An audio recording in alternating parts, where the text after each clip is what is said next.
Glórias a Deus, a paz do Senhor Jesus Cristo, paz seja convosco, graça e paz, a paz de Deus, Shalom Adonai. Meus irmãos, aonde é que vocês se encontrem agora, receba agora a paz do Senhor Jesus, meus irmãos. Paz essa que excede todo entendimento. Aqui quem vos fala é a irmã Ana Caroline, e a minha intenção neste canal é a pregação única e exclusivamente da palavra de Deus até que ele venha. Tendo dito isto, o pão do dia, ao qual o Senhor nos deu no dia chamado hoje, se encontra no livro de Gênesis, capítulo 37. O título diz assim: José é vendido por seus irmãos. E Jacó habitou na terra das peregrinações de seu pai, na terra de Canaã. Estas são as gerações de Jacó, sendo José de 17 anos, apacentava as ovelhas com seus irmãos, e estava este jovem com os filhos de Bila e com os filhos de Zilpa, mulheres de seu pai. E José trazia uma má fama deles a seu pai. E Israel amava a José mais do que a todos os seus filhos, porque era filho da sua velhice, e fez-lhe uma túnica de várias cores. Vendo, pois, seus irmãos que o pai o amava mais do que a todos os seus irmãos, aborreceram-se-no e não podiam falar com ele pacificamente. Sonhou também José um sonho e contou a seus irmãos, por isso aborrecia ainda mais. Pai amado e glorioso Deus, Senhor, aqui estamos diante da Tua palavra. Pai, estou em total dependência do Teu Espírito Santo, meu Deus. Usa, Senhor, a minha boca para falar com este Teu grande povo, em nome de Jesus. Amém. Meus irmãos, contextualizando para quem está chegando agora na fé e até mesmo para quem já conhece a palavra, Deus ele sempre renova a sua palavra. A Bíblia fala que a palavra de Deus é como um martelo que esmiuça a penha. A palavra de Deus fala que Deus ele traz a sua palavra para aquilo que ele apraz. E Deus sempre renova a palavra dele. José, ele era o filho, um dos filhos mais novo de Jacó, seu pai. Seu pai Jacó, ele teve 12 filhos. E inicialmente o plano de Jacó era se casar com a mãe de José, somente com ela. Mas devido a algumas ações de Labão, que acabou o enganando, acabou dando Leia, sua filha mais velha, em casamento no lugar de Raquel, que era a mulher a qual ele amava, a qual ele trabalhou por anos.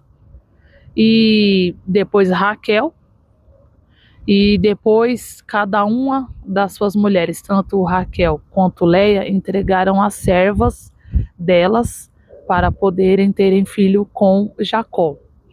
A fundo nós vemos ali uma disputa de maternidade, quem dava mais filhos para Jacó com a finalidade de atrair a atenção deste homem. A disputa dessas mulheres era no final poder atrair a atenção de Jacó. Mas sabemos que inicialmente Jacó só queria ter uma mulher. Ele queria só ter uma só. E desses casamentos acabou tendo uma consequência, que foi gerar filhos. Então Jacó teve 2 filhos com Raquel, José e Benjamim. Teve 2 filhos com Bila, a serva de Raquel. Teve mais 2 filhos com Zilpa, a serva de Leia, e teve 6 filhos com Leia e uma filha. Ao todo, deu 12 filhos e uma filha. E nesse tempo, os irmãos foram crescendo, filhos de mulheres diferentes, mas estavam todos ali crescendo no seio familiar, estavam todos no ciclo familiar.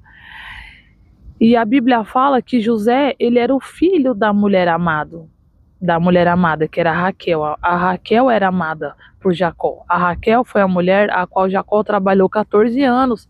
A Raquel era querida, era a preferida das esposas, era a Raquel. Então, imagina só, aqueles filhos já foram crescendo, vendo o seu pai amando mais a Raquel do que as suas mães. Então, aquilo ali já foi gerando um sentimento não bom, um sentimento de, meu pai só ama José, porque José é o filho da mulher amada. Era uma briga familiar, já era um conflito familiar muito grande. E Jacó, ele tratava José como filho da sua velhice.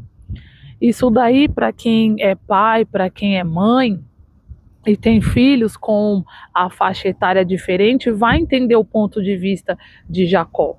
Porque, veja bem, já na maioria das vezes, quando a gente tem o primeiro filho ou os primeiros filhos, a nossa cabeça é outra. Geralmente a gente já está numa idade bacana, está numa criação mais firme, mais rígida. A mente é outra, às vezes a dificuldade é outra, então você tem que ser mais firme, você tem que ser mais rígido. A mente é uma. E a tendência é que quando a pessoa vai envelhecendo ou vai gerando os últimos filhos, não é pegar tão pesado com o filho caçula, igual pega com os filhos mais velhos. Quem é pai e mãe e quem é filho mais velho vai entender o que eu estou falando. Porque você pode ver que o filho mais velho, ele tem uma responsabilidade, ele é chamado, o pai e a mãe vê ele como um cabeça ali da família. Ó, você é o irmão mais velho, se eu faltar amanhã, eu quero que você esteja presente. E para o filho mais novo, geralmente o tratamento é outro. Então, os irmãos, eles não compreenderam que o pai já estava de idade. Um exemplo, às vezes, quando as pessoas é mais nova, ela quer tudo no seu devido lugar, a casa limpa. E quando a pessoa ela vai envelhecendo, às vezes ela nem liga mais para bagunça. Você pode ver a pessoa que é avô, que é avó, às vezes os netos só falta quebrar a casa do avô e da avó, e o filho fala assim pro pai, pra mãe: mãe, pai, a senhora tá passando a mão na cabeça dos seus netos. Olha só, mãe, eles estão acabando com a tua casa. Pai, tá acabando com a tua casa. E o que que o vovô fala? E a vovó fala: não, deixa pra lá, é meus netos. Por quê? Porque a velhice, ela vai fazendo a gente desprender dessas coisas aos olhos natural, dessas coisas assim mais supérfluas. E começa a nos levar a valorizar a família, aos momentos que a gente está presente com aqueles que a gente ama. Por quê? Porque já estamos ficando velho. A idade está chegando, então o que a pessoa pensa? Em curtir a família, na maioria das vezes já está estável. Então o Jacó, ele já tinha isso com José, o filho da sua velhice. Então olha só os pontos: José era filho da velhice, José era filho da mulher amada, e José também contava as má notícias dos seus irmãos ao seu pai. Essa é uma crítica que José também, que muitas das vezes a gente só fala do lado bom de José. Só que José, ele também errou. Por quê? Porque ele só ficava falando mal dos seus irmãos. E o que a palavra fala em Provérbios? Que o amor, ele encobre os defeitos, o erro. Então quem ama, perdoa, quem ama, releva. Por que tem pessoas que muitas das vezes você pergunta: quantos anos você tem de casado, fulano? A pessoa fala: eu tenho 20, eu tenho 30, eu tenho 50, eu tenho quase 60 anos de casado. E aí você para e pensa: será que essa pessoa está vivendo na Terra? Ainda mais nos dias de hoje, onde que os relacionamentos são superficiais, onde os relacionamentos não têm raiz, não têm profundidade, onde a pessoa separa que hoje, amanhã já está com outro, onde que é uma bagunça. Como que essas pessoas conseguem ficar tanto tempo junto? Por quê? Porque elas relevam. Porque o amor perfeito, ele encobre o quê? Todo o erro. Ou seja, a pessoa vai relevando, a pessoa vai perdoando, a pessoa cede um pouquinho, às vezes nem sempre ela vai fazer o que ela quer.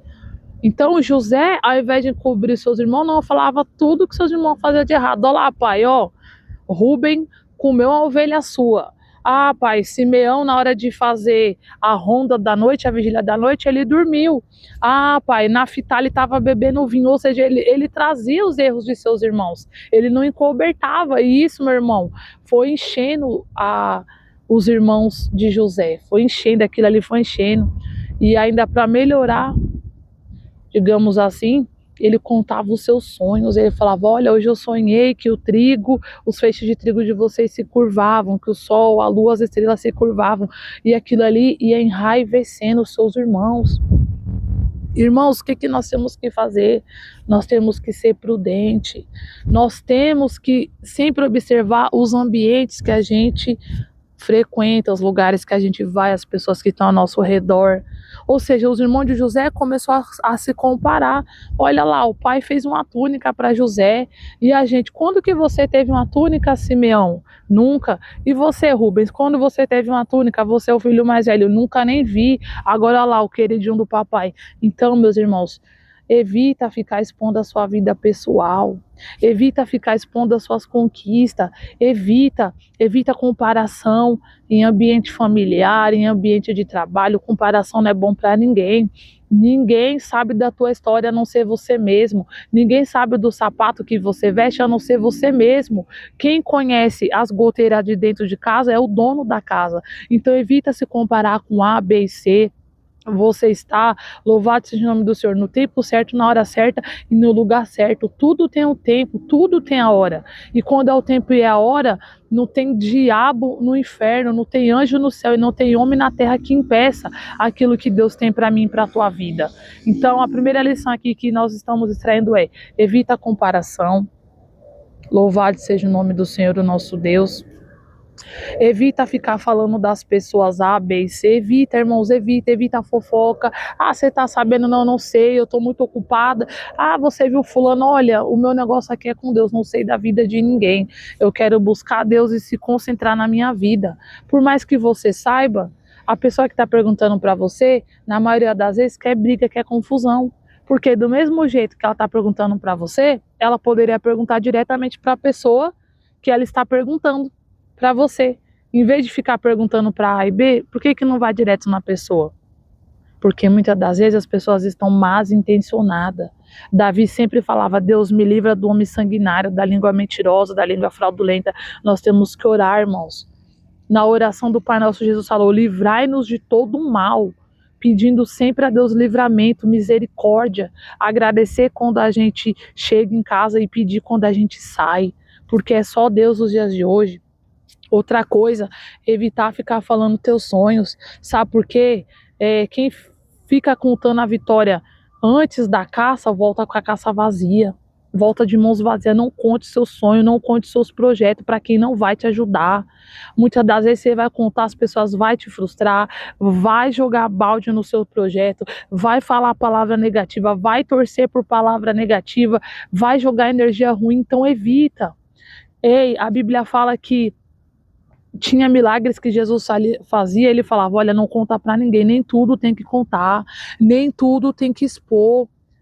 Até mesmo quando Deus realizar, veja bem se é para contar. Feliz, irmão, não é quem fica contando, é quem vive. Você não tem que provar nada para ninguém. Você já sofreu demais, você já passou por coisas difíceis nessa vida. Você tem que buscar paz, tranquilidade, viver uma vida íntegra com Deus e se preparar para a volta de Cristo.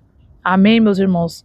Fique com essa palavra, receba agora essa palavra e fiquem todos na paz do Senhor Jesus, meus irmãos, a paz.